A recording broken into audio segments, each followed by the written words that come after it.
எனக்கு மிகப்பெரிய பேர் வாங்கி தந்தது அந்த படம். அவ்வளவு திறமையான ஒரு இயக்குனர் அவர். 2 மாதத்துக்கு முன்னாடி ஃபோன் பண்ணி அடுத்த தை மாதத்தில் நம்ம ஆரம்பிக்கணுமா, ரொம்ப நல்ல ஸ்கிரிப்ட் ஒன்று கொண்டு வர போகிறேன் அப்படின்னு ரொம்ப எக்ஸைட்டடாக இருந்தார். புரியலைங்க, என்ன இப்படி எல்லாருக்கும் நடந்துகிட்ருக்குன்றது எனக்கு புரிய மாட்டேங்குது. இன்றைக்கி இருக்கிறவங்க நாளைக்கு இருக்க மாட்டேங்கிறாங்க. ரொம்ப அதிர்ச்சியாக இருக்குது.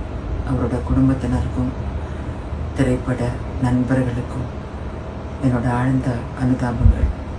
என்னால் நம்பவே முடியல இந்த விஷயத்தை.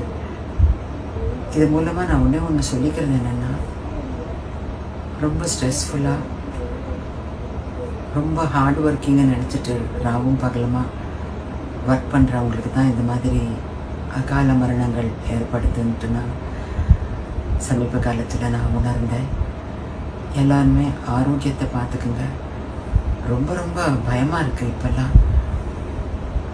ஸ்ட்ரெஸ்ஸுக்கான காரணங்கள் என்னன்றது உங்களுக்கு தெரியும். அதை கொஞ்சம் தவிர்த்து அவங்களோட ஹெல்த்துக்கு கொஞ்சம் முக்கியத்துவம் கொடுத்துக்கிட்டா இந்த மாதிரி அகால மரணங்கள் நிகழாதுங்கிறது நான் நினைக்கிறேன்.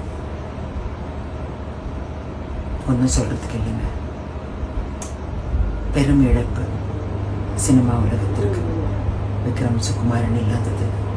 நிறைய கனவுகளோடு இருந்தார் அவர். நிறைய பேசுவார் என்கிட்ட. அவரோட ஸ்கிரிப்ட்ஸு எல்லாமே என்கிட்ட டிஸ்கஸ் பண்ணுவார். எல்லாமே இப்போது அர்த்தமே இல்லாமல் போயிடுச்சு.